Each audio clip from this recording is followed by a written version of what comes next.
Boa noite, meus irmãos. Sejam todos bem-vindos ao Círculo da Luz. Vamos, neste momento, elevarmos os nossos pensamentos. Vamos nos ligar à espiritualidade amiga e protetora. Todos nós que aqui estamos, nós viemos em busca de algo, mas precisamos estar receptivos a este auxílio. E a prece é esse momento todo especial, aonde nos ligamos ao nosso Pai Maior. Por isso, vamos orar.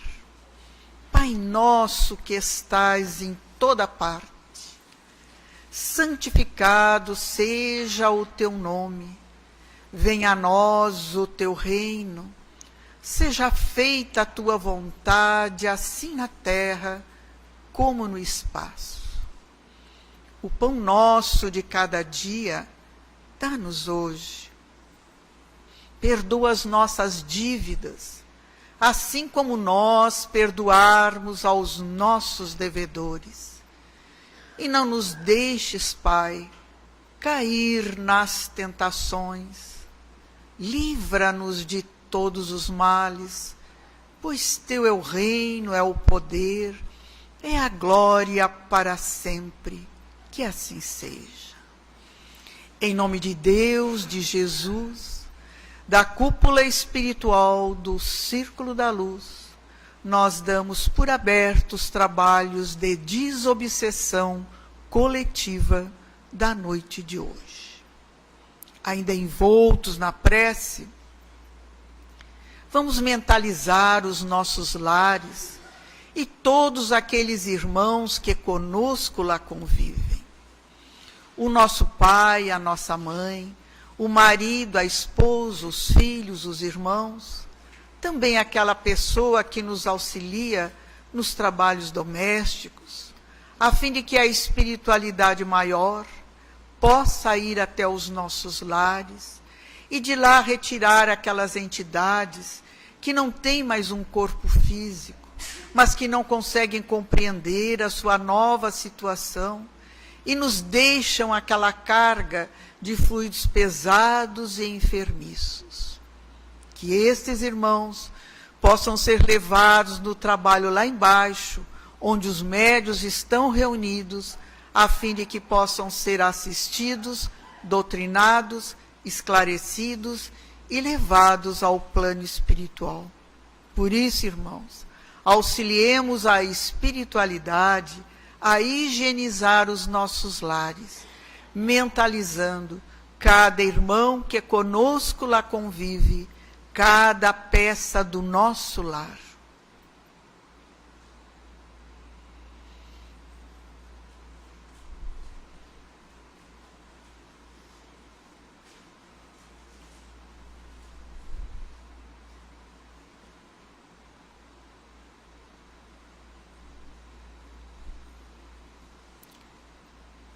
Senhor, tu mesmo disseste que onde estivessem reunidas 2 ou mais pessoas em teu nome, ali estarias. E nós aqui estamos reunidos em teu nome. Dá a cada um de nós, segundo as nossas necessidades e o nosso merecimento. Então nós vamos falarmos um pouquinho do Evangelho. Na sinagoga, nos tempos de Jesus, ele sempre era aberta com uma prece, as cerimônias, com uma prece coletiva, depois era abençoado, e o diretor dava o tema da noite. E naquele dia, Jesus ia falar sobre não furtar. E houve um silêncio muito grande, as pessoas estavam como que magnetizadas por Jesus, por o que ele externava naquele momento. E ele ensinava a doutrina do reino dos céus. Falava das leis divinas, que são as leis de Deus, e que jamais poderia ser exercida pela desonestidade ou lesando o seu próximo, mas sempre dizendo: faz ao teu próximo o que tu queres que eles façam por ti. Quando nós ouvimos a palavra furtar, sempre vem à nossa mente o quê? Fomos lesados na parte da matéria. Mas nós podemos, esta palavra furtar, ter muito mais amplo o sentido dela. Quando eu, com maldade, critico ou falo da moral de quem quer que seja, quando eu roubo a esperança do meu semelhante, quando eu infelicito o meu semelhante, tiro-lhes os sonhos, eu também estou roubando. Eu estou furtando do meu semelhante. Então, há várias maneiras de eu furtar. Quando eu tiro a harmonia de um lar, tiro a saúde, quando eu tiro a paz de alguém, quando eu semeio a discórdia entre as pessoas, eu estou furtando. E quando eu roubo alguma coisa, eu furto é de mim mesmo. Porque aí eu começo, muitas vezes, a ter frustrações, culpas, daqueles meus atos que eu fiz. Porque ninguém precisa dizer para nós, tu estás errado. A nossa consciência dá de dedo na gente. Quando nós fazemos uma coisa que não foi legal, a nossa consciência diz, pô, mas por que eu não fiquei com a minha boca fechada? Precisava ter dito ou falado aquilo? É a nossa consciência que fala. Os outros não precisam nos dizer que nós estamos errados. E se nós formos olhar o Evangelho, ele é um código de conduta para todos nós. Ele nos ensina o caminho certo a seguir. Uma palavra, uma frase, a mensagem de uma parábola é um grande ensinamento. É o que está nos ensinando no momento como é que eu devo agir. E nós, já fizemos uma reflexão sobre o furtar nas suas mais diversas formas? Será que eu realmente não faço isso com o meu semelhante? Eu não roubo a esperança do meu semelhante? Nós temos que nos analisar. Às vezes nós só conseguimos ver os defeitos que estão nos outros. E não vemos aquele que está arraigado a nós. E que é talvez muito pior do que o que o nosso semelhante faça. E o Evangelho é para isso. É para nos despertar. É para que, senão qualquer pedaço do Evangelho é que nos fala do quê? Transformação interior. Nos modificarmos. Todos queremos ser felizes, todos queremos estar em paz, todos queremos o amor, mas ficar de braços cruzados não vai dar. Esse é o esforço de cada um de nós. Nada vem até nós, cai no nosso colo como bênção divina, mas como esforço de cada um de nós. Então, que nós possamos nos analisar sempre, no final, na noite, o que fizemos no nosso dia, o que foi bom, o que não foi bom, o que poderia ter sido melhor, ou o que não deveríamos ter feito. Esse exame de consciência é muito importante, que aí nós vamos começando a nos conhecer interiormente. As nossas falhas, o nosso lado bom ou o menos bom. Então, a mensagem é essa. Vamos ver se nós, no nosso dia a dia, não furtamos nada de ninguém. Nem esperanças, nem na matéria. Mas estejamos seguindo a mensagem de Jesus, onde compara sempre o bem e o mal, onde levava sempre aqueles corações sedentos à sua palavra de amor. E que a paz do Divino Mestre nos possa envolver. Agora eu vou passar a palavra à nossa irmã, ela é da cidade de Imbituba, e ela vamos vibrar para que ela encontre facilidade para todos nós na noite de hoje, e que nós possamos aurir de tudo aquilo que ela sempre traz, uma mensagem sempre muito, que vai de encontro realmente aos nossos anseios.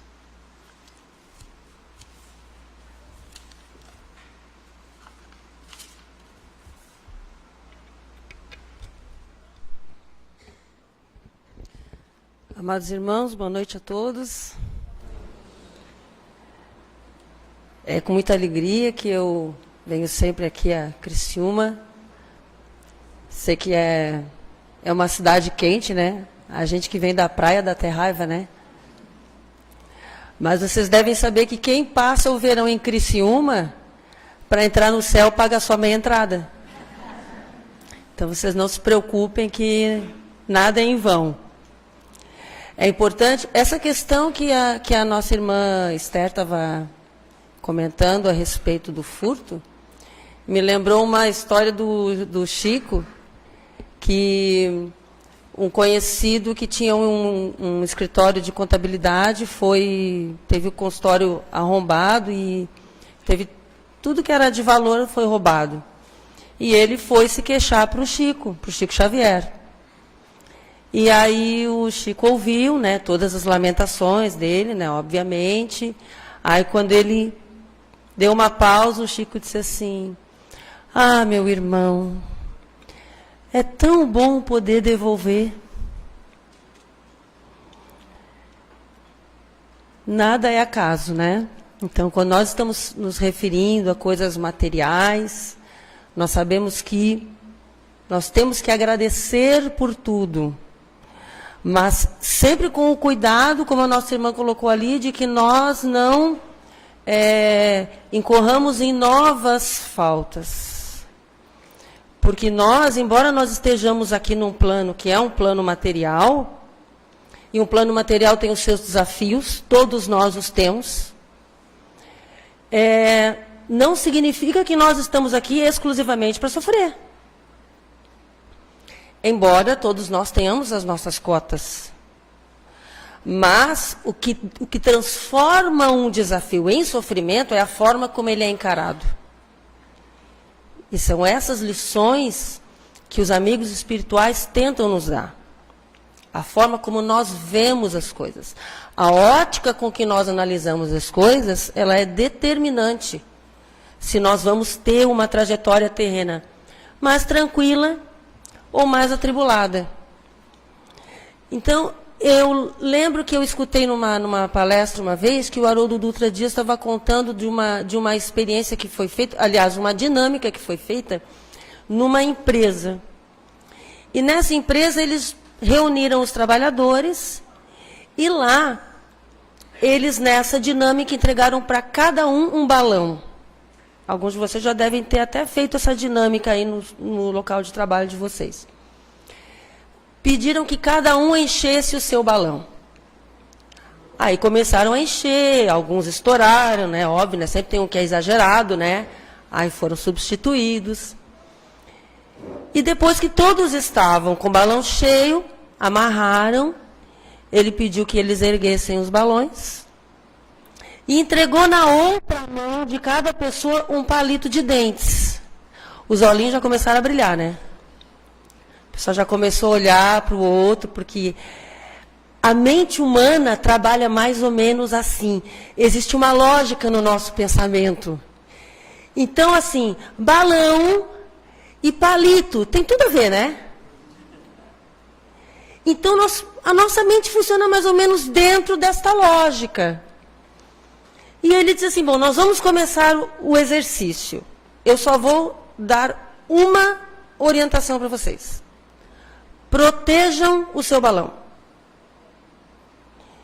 Contou de 3 a 1 e deu a largada. Foi um Deus nos acuda. O pessoal subia nas cadeiras, levantava o balão, e levantava o seu balão, e ia no balão do outro. E bom, não durou muito, a cabo de 2 minutos não tinha nenhum balão inteiro. Muito bem. Aí ele disse assim, foi fazer, obviamente, a análise, né? O objetivo foi alcançado? Aí, adultos, né? Mais ou menos. Que parte que foi alcançada? Bom, eu não consegui impedir que furasse o meu balão, mas eu furei de alguém. Aí ele disse, espera aí, mas eu não mandei furar balão de ninguém. Eu disse, proteja seu balão. O fato de você ter à sua disposição um mecanismo, um meio, uma ferramenta de destruir o que é do outro, de furtar o que é do outro, não significa necessariamente que eu tenho que fazer. Então veja que todos nós aqui temos mecanismos para ferir o outro. Com atos, com vibrações, com palavras, nem se fala, né? Mas não significa que se nós usarmos isso, vai ficar tudo bem. Nós precisamos entender que para tudo há consequências. Qual foi a análise que ele fez? Eu esqueci da água. Ar-condicionado, né? Vocês estão vendo que eu nem preciso de microfone, né? Coisa de professora, porque aí a gente fala alto, e aí a turma do fundão pode reclamar que não entendeu, agora que não ouviu, não tem como se queixar. Então, na análise dele, ele quis dizer que o balão, ele simboliza tudo o que nós temos, tudo o que nós desenvolvemos, tudo o que nós somos, a nossa essência, as nossas habilidades, os nossos valores, as coisas que nos são caras, mas que são frágeis. Assim como nós temos isso, um do outro, funciona igualzinho ao nosso. Então veja que, de repente, com um simples gesto, num átimo de segundo, eu posso destruir tudo o que o outro levou muito tempo para reunir. Então, talvez a questão reencarnatória seja a gente compreender que nós temos o poder de proteger os nossos valores sem ferir o outro. Às vezes acontecem coisas esquisitas, a gente que trabalha em escola, acontecem umas coisas meio estranhas. Cada pessoa tem um raciocínio diferente. Um grupo de alunos recebeu uma advertência. Por uma questão banal, mas receberam uma advertência. Aí no dia seguinte tinha um aniversário de um amigo, que não tinha nada a ver com a história. Receberam um convite do aniversário dele. Parte das mães e dos pais, principalmente as mães, né, não permitiram que aqueles que receberam a advertência fossem na festa. Eu não estou dizendo quem está certo e quem está errado, tá? É para reflexão. Nós estamos aqui usando o critério kardeciano, nós estamos raciocinando. Muito bem. Eles mereciam algum tipo de represália, uma lição? Sim, sim. Eu acredito que sim. Mas o que é que o menino que estava fazendo aniversário, que não tinha nada a ver com a história, tinha que ver com isso? Então, se você tivesse que dar uma punição, vou colocar punição aqui entre aspas bem grandes, tá? Porque eu particularmente não gosto dessa palavra. Mas se a gente tiver que dar uma punição, existem tantas outras formas educativas, corretas, fraternas, humanas e inteligentes de educar, sem permitir que o amigo que só vai fazer aniversário de novo no ano que vem, né, que isso não espirrasse nele. Porque quando eu corrijo eu tenho que ter o cuidado de que o outro não pague junto. O plano espiritual faz isso conosco, só que nós não percebemos. Eles agem conosco exatamente dessa maneira. Se eu cometo um erro, e sempre cometo, e eu, obviamente, esse erro vai gerar consequências e eu vou ter que responder por elas. Mas se no momento oportuno de eu responder por isso, se alguém que não tem nada com a história tiver que entrar no meio, depende para tudo. Vocês lembram da história é bíblico, né? Havia uma cidade que estava se perdendo. Então tinha que fazer o quê? Essa cidade aí não está indo para um caminho perigoso. Vai chegar um desastre natural lá e vai arrasar com tudo. Chegou a hora. Tem 100 justos ainda naquela cidade. Então não manda. Mas o tempo foi passando, e daqui a pouco disse, não, mas olha, a coisa está ficando ruim. Vai ser agora. Não, mas espere, mas tem 10 justos naquela cidade. Então segura um pouquinho.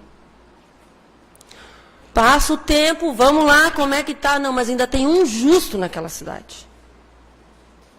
Então segura um pouquinho. Nós não fazemos ideia do quanto o plano espiritual atua em nosso favor para que nós não soframos coisas que nós não merecemos. E esquecemos muitas vezes de sermos gratos por isso. E aí, a gente pega o Evangelho lá e fala que as nossas aflições têm origem muitas vezes nas vidas passadas. E eu tenho certeza que muita gente aqui ouviu isso já. Que chega aqui e diz assim, eu acho que eu joguei pedra na cruz, né? Eu acho que eu... Acho que eu, sei lá, batizei a gasolina das carruagens. Porque nós temos o hábito de atribuir as nossas aflições a coisas que nós fizemos em vidas passadas. Escolhas equivocadas que nós nem lembramos. Gente, nós temos sim, existe na nossa programação reencarnatória, alguns eventos pelos quais nós temos que passar. Isso é certo. Mas os desdobramentos desses eventos dependem da nossa reação. Dependem da forma como nós vamos nos comportar. Só que aí, os espíritos amigos nos dizem que mais de 80% das nossas aflições não são de vidas passadas. São de más escolhas desta existência. É aquela situação em que a gente não aceita perder. Em que nós não aceitamos sair por baixo. Em que eu perco meu balão, mas eu furo do outro. Eu não saio por baixo. Aquela história em que a gente acha que vencer é dar a última palavra. Porque nos nossos critérios, o vencer normalmente é vencer o outro. Para o plano espiritual, vencer é vencer a nós mesmos.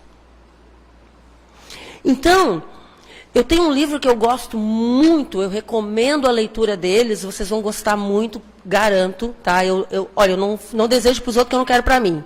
Então, se eu estou recomendando é porque é bom. Um livro que o meu marido ganhou, que nunca leu. Eu entrego mesmo, não quero nem saber. Ele ganhou de um amigo muito querido que nos deixou semana passada, voltou para o plano espiritual. Beijo para ele. Sei que ele está no bom lugar. Esse livro aqui, vocês vejam como é que ele foi bem manuseado, né? Porque eu já emprestei muito. Esse livro aqui é Eustáquio, 15 séculos de uma trajetória. Então ele conta 17 encarnações de um espírito em 1500 anos. 17 encarnações. Quando ele começou, eu não vou contar a história, primeiro para não dar spoiler, né? E segundo porque tem muito detalhe. Mas ele começou assim, como uma pessoa bem endurecida. Muito endurecida. E acabou se encaminhando para ficar assim mais ou menos como a gente, sabe? Quer dizer, ainda não estava bom, né? Bem bom. Mas foi pior. O que eu quero colher, que eu quero pensar daqui? Esse livro aqui é um livro que me serve muitas vezes de material de pesquisa. No capítulo 20 dele, ele fala dos tipos de reencarnação. Reencarnação chave, reencarnação alternativa e reencarnação preparatória ou estratégica. É o seguinte, eu falei que nós temos alguns eventos pelos quais nós temos que passar, né? E algumas pessoas se perguntam assim, ó, por que uns sofrem mais que outros? Por que tem gente que sofre tanto, que parece que nada dá certo na vida, parece que nasceu para sofrer? Tem gente que parece que a coisa se apruma mais, sabe por quê? Porque há diferentes tipos de reencarnação. Então, as reencarnações alternativas, elas são aquelas reencarnações, eu vou usar uma palavra hindu aqui, para queimar karma. Elas são reencarnações onde a pessoa tem mais aflições, onde ela expia, ela tem expiações, ela tem mais situações de sofrimento. Mas veja bem, é escolha, tá? No momento em que nós não optamos pelo trabalho e pelo amor, a dor age. Ninguém está nesse tipo de encarnação por castigo ou simplesmente porque o plano espiritual não simpatizou com a pessoa. Não é assim que funciona. Mas quando a pessoa é muito endurecida, o que nós entendemos por endurecido? Uma pessoa renitente nos maus hábitos. Uma pessoa que não cultiva bons valores, uma pessoa que não procura se melhorar, uma pessoa que quer sempre ganhar em cima dos outros, quer sempre levar vantagem. Então, esse tipo de comportamento gera reencarnações alternativas. Quantas? Não sei. Quantas forem necessárias até que a pessoa consiga sair deste processo, ela elimina. Né? Detalhe, eu estou numa reencarnação alternativa, passando por dificuldades. Pode ser de qualquer ordem, pode ser de saúde, pode ser financeira, de qualquer ordem. Se neste processo eu enfrento uma aflição e ao invés de compreender a lição e buscar me modificar, eu me revolto e eu não saio desse tipo de reencarnação. Termina, começa outra. Termina, começa outra. Termina, começa. Entendeu por que eles chamam de roda de karma? Porque tu entra numa roda que tu não sai. Até que, graças a Deus, né? Chega uma hora a gente cansa de sofrer. Chega uma hora a gente cansa de sofrer. Vocês querem ver lá embaixo? Provavelmente agora tem alguém conversando com algum desencarnado lá e está virando para ele dizer assim, meu irmão, você não cansou de sofrer, não? Você não está cansado disso, não? E muitas vezes assim, olha, cansei. Mas eu gosto sempre de lembrar que a gente aprende com eles, com os desencarnados, que são parte dos nossos educadores. Eles falam assim, ó, olha, eu vou aceitar o que vocês estão me oferecendo. Eu vou recomeçar, vou, né, passar a régua, começa do zero, mas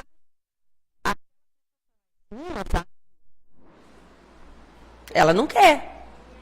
Eles podem até estar falando de mim, tá? Provavelmente. É. Tudo bem. Por quê? Porque somos nós os responsáveis pelo nosso próprio sofrimento. Ah, porque o irmãozinho desencarna. Gente, o outro não tem poder sobre nós. Nós não temos poder sobre o outro. Nós mal temos poder sobre nós mesmos. Aí é que está a nossa luta. Quando nós conseguimos, através do sofrimento, cansar dessa faina aí, a gente diz, não, agora chega. Agora eu vou recomeçar. Aí o que a gente faz? Cai noutra reencarnação dessa. Para quê? Para ser observado. Porque vamos combinar, né? Você está na escola. Todo mundo aqui já passou pela escola.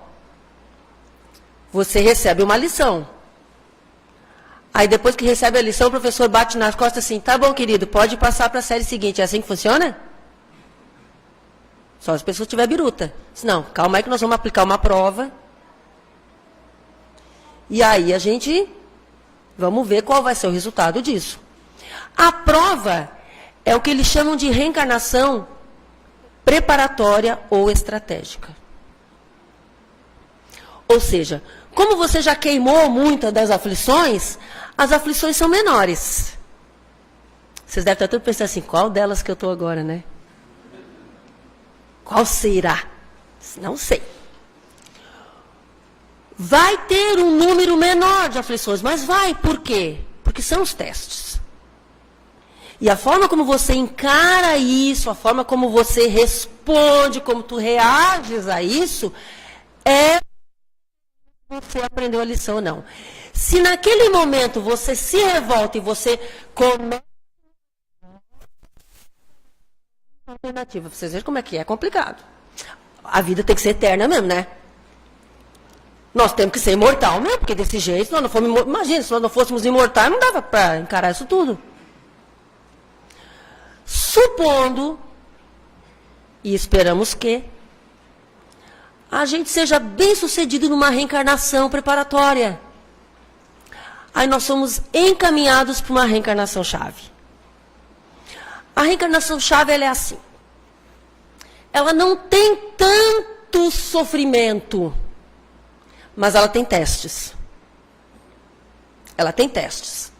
O tempo todo, porque a Terra é para isso. Então, as provas vão se apresentando, vão aparecendo, né? O que Paulo de Tarso dizia? Resolvido um problema, aguarde o próximo. Paulo de Tarso falava isso, quem dirá nós, né? Então, à medida que essas situações vão se apresentando, se nós conseguirmos encará-las de uma forma inteligente, articulada, com aquele jogo de cintura, o bom, a gente consegue evolução espiritual. Subimos um degrau na escala espírita ou espiritual. Subimos um degrau. Só que tem um detalhe. Essas provas da reencarnação chave, elas são assim. Agora que ninguém vai se reconhecer. Você vai ser colocado para reencarnar no cenário onde estão os maiores adversários. Os cri-cri. Os que testam a paciência. Né? Como diz lá na escola os alunos, aqueles que metem o louco. É para testar. Então, se nós nos encontramos numa situação em que parece que tudo conspira para nos tirar, fica triste. Nós temos que nos alegrar, porque é sinal de que nós estamos numa encarnação bem determinante para a nossa evolução. Se nós sairmos vitoriosos, e veja que ser vitorioso não é vencer o outro, é vencer as nossas dificuldades. Se nós sairmos vitoriosos, é evolução espiritual. Galgamos degraus. Humberto de Campos diz que, acho que já falei isso aqui para vocês, mas eu às vezes repito coisa que eu já falei, porque a gente depois que passa dos 30 anos de casado, a gente já começa a esquecer um pouco as coisas, né? Mas Humberto de Campos diz que terminada a escala de evolução, em que a gente vira espírito puro, começa uma nova escala, que é a escala crística. Aí o Haroldo Dutra fala assim, aí é que fica legal. Aí começa a ficar divertido. Porque quando você vira um Cristo, está quase lá, estamos quase lá. Quando você vira um Cristo, você vira um co-criador. Então, quando fala que Jesus construiu, participou da construção do planeta Terra, foi mesmo. Foi. É tipo assim, ó, Deus deu todos os ingredientes Deus deu a massa, deu o tijolo, deu o cimento, deu a areia, deu a pá na mão, assim, vai lá e constrói. E vamos fazer uma parceria nessa obra. Por quê? Porque quando você constrói algo, aquela criação passa a ser como um filho para ti. Você olha. Então, vocês imaginem o carinho que Jesus tem por esse planeta. O carinho que Ele tem por todos nós. A atenção com que Ele conduz os nossos caminhos, para que nós possamos, o mais rápido possível, chegar lá onde Ele está. Tanto que Ele dizia, gente, vocês podem fazer o que eu faço, e muito mais. O muito mais, Ele está pensando nele mesmo, que Ele também está evoluindo e está subindo. Ele está pensando lá na frente. Então, Ele olha para nós e não nos vê como nós somos. Ele nos vê como nós seremos. Ele tinha o hábito de usar a semente, né, como uma comparação. Porque tem um ditado chinês que diz que você pode abrir uma laranja e contar as sementes. Mas você não tem como contar quantas sementes há dentro, quantas laranjas há dentro de cada semente. Porque você só vai saber se plantar, se cuidar, e quando florescer, e daí vai. Então ele gostava muito dessa ideia da semente, porque ele olha para nós como uma semente, com o potencial. E ainda usava o grão de mostarda como exemplo. Que era para a gente não ficar muito triste se os nossos potenciais fossem muito incipientes, muito ainda, né, muito no princípio. Que a gente não desanimasse. Na escala dos mundos, meus irmãos, que nós passamos já pelo mundo primitivo, todos nós passamos. Passamos, estamos aqui saindo do plano de provas e expiações, chegando, querendo meter o pé na regeneração. Então, a pior parte já ficou para trás. Depois, mundos regeneradores, o mal vai existir ainda, mas o bem vai prevalecer, porque as pessoas vão ter bom senso. O mal vai existir como parâmetro, para que a gente não esqueça e não retrograde, entendeu? É tipo assim, tá vendo aquilo ali? Você já passou por isso, não cai nesse buraco de novo, não. Mas o que tem para frente, depois, regeneração, mundos felizes, ditosos, celestiais, tudo é bom. Tudo é bom. Qual é a fórmula? Eu quero contar uma história para encerrar. O tempo é que passa rápido, né? Num dos livros de... Eu não lembro agora se é do André Luiz ou do Humberto de Campos, né? Mas o que interessa é a história. No plano espiritual, numa colônia espiritual, eles receberam a visita de uma entidade que era, assim, elevadérrima. Ele era tão elevado que ele não tinha mais corpo. Então, eles tiveram que arrumar toda, assim, uma cúpula, uma gambiarra lá, para o cara poder se apresentar ali dentro, entendeu? Por quê? Porque a atmosfera do ambiente, tudo, não era mais compatível com a energia dele. Então, eles tiveram que criar um ambiente artificial. Agora, eu falei bonito, isso? O ambiente artificial, para que ele pudesse estar ali. E eles chegaram, a audiência, né, toda assim, vibrando, porque eles queriam ouvir as palavras daquela entidade, né, super elevada, e queriam fazer perguntas para ele, e a cada pergunta que eles faziam, como nós vamos educar a nossa paciência? Estou dando um exemplo assim aleatório. Aí ele pegava, materializava um pergaminho com uma página do Evangelho e lia aquela página referente à paciência. Como que eu vou lidar com não sei o que lá? Ele materializava um pergaminho, e lia a página do Evangelho que falava daquilo. Será que uma entidade dessa natureza não teria condição de pegar e, com as suas próprias palavras, né, dar uma lição para todos? Lógico que poderia.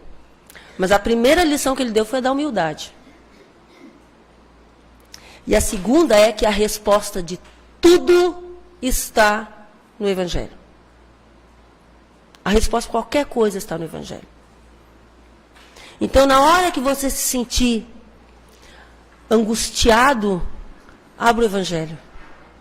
Ali está a consolação. A hora que você se sentir cansado, abra o Evangelho. A hora que você se sentir que está desanimando, abre o Evangelho. A hora que você estiver feliz, abre o Evangelho e agradece. Porque o ouvido de Deus não é só para ouvir choro. A gente de vez em quando tem que agradecer. E nós temos muito que agradecer. Vamos combinar que nós temos muito mais a agradecer do que pedir. Então, que as nossas primeiras atitudes, nossas primeiras escolhas sejam de tomar atitudes positivas. Porque ficar arrastando mágoa, arrastando corrente, gente, olha, primeiro que cansa os outros, né? Ninguém falou isso para vocês que o povo aqui é bacana, mas eu sou bem barraqueira. Então eu já dou a real mesmo. Uma pessoa que só te procura para chorar, as pitangas, o tempo tem uma hora. Chega uma hora, você está chegando, a pessoa atravessa a rua. Aquela pessoa que você tem até medo de perguntar, tudo bem? Que a pessoa vai ficar, né? É normal. É normal. Mas quando você estiver, eu estou falando você, mas é para mim também. Porque eu também faço isso, também passo por isso. Quando estiver naquele momento em que está sentindo que a vibração está baixando, pense em Jesus. Pense em Jesus com força. Ontem nós estávamos encerrando as atividades na nossa casa, todo mundo fechando a porta para ir embora, aí entra uma moça aos prantos. Não dá para mandar embora, né? Mas, pela hora, disse, não. Vamos aplicar um passe. E nós, espíritas, temos por hábito seguir o exemplo de Jesus. A gente aplica o passe depois de uma palestra, de uma página evangélica, né? Que é para colocar todo mundo naquela vibração boa, porque a gente fica mais receptivo. Mas já tinha passado a palestra, tudo, já tinha passado, acabado tudo. Disse, não, mas vamos lá. Sentamos, ela ali. Falamos para ela assim, ó. Pensa em Jesus com todo o teu coração. Imagina que Jesus está entrando por aquela porta ali. Fecha os olhos e visualiza. Ele está entrando por ali agora. Aquele cara ali, mais ou menos, 1,80 m, cabelo cor de âmbar, pelo ombro, barba repartida ao meio, a moda dos nazarenos, descrição de Emmanuel. Os olhos azuis, calçando sandálias, a túnica, o olhar que transmite força e ternura ao mesmo tempo. Pinta na tua mente a figura desse cara. Ele está aqui. Ela olhou para nós e disse assim, ó, já estou bem. Agora tu vai receber o passe. O poder que a imagem de Jesus tem, a pessoa que consegue criar essa ligação, estabelecer esse vínculo, gente, um com Deus é maioria. Nunca se esqueçam disso. Um com Deus é maioria. Eu quero agradecer a paciência de vocês terem me ouvido. Rogo a Deus, a Jesus, a todo o plano maior que nos abençoe a todos, nos protejam, nos iluminem, que essas bênçãos se estendam a todos aqueles que nesse momento a nossa mente consegue alcançar. Que Deus abençoe todos os nossos afetos e que Deus abençoe igualmente, sem distinção, todos os nossos perseguidores. Que assim seja.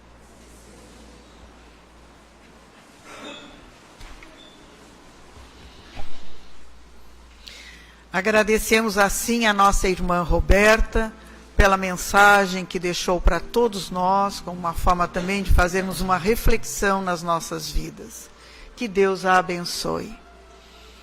E vamos então agora pedir pela magnetização das nossas águas, que as energias salutares possam recair sobre elas, aonde possamos restaurar o corpo físico e o corpo espiritual. Pelos nomes que se encontram nas urnas de encarnados e desencarnados, pelos irmãos que se encontram num leito de um hospital, nos presídios, pelas crianças ao abandono, pelos idosos, por aqueles que vivem nas sarjetas da vida, por aqueles que perderam seu ente querido, que a bondade infinita do alto possa envolver a todos esses irmãos neste momento, recebendo eles de acordo com as suas necessidades. E nós, Senhor, que estamos aqui na Tua casa de amor, conhecendo o Teu Evangelho, procurando colocá-lo nas nossas vidas, mas volta e meia tropeçamos. Temos ainda tantas inferioridades, nos propomos a essa transformação interior, mas mesmo caídos, Tu estendes a Tua mão amiga a cada um de nós. E vamos então neste momento nos prepararmos para o passe.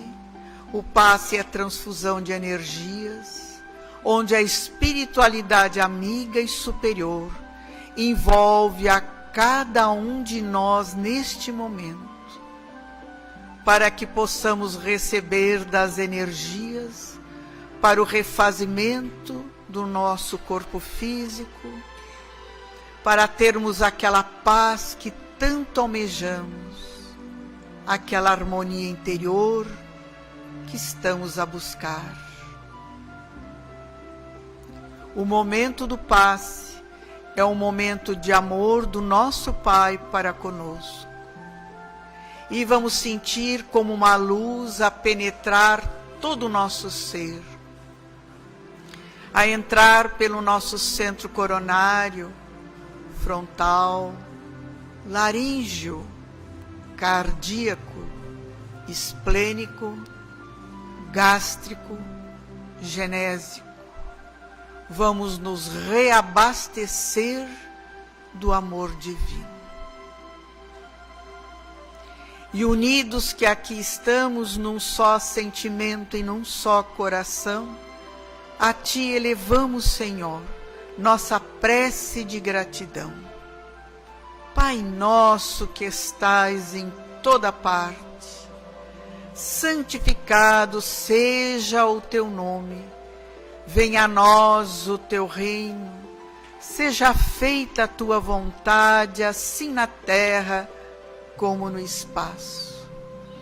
O pão nosso de cada dia dá-nos hoje, perdoa as nossas dívidas, assim como nós perdoarmos aos nossos devedores. E não nos deixes, Pai, cair nas tentações. Livra-nos de todos os males, pois Teu é o reino, é o poder, é a glória para sempre. Que assim seja. Em nome de Deus, de Jesus, da cúpula espiritual do Círculo da Luz, nós damos por encerradas nossas atividades de desobsessão coletiva da noite de hoje. E uma boa noite a todos.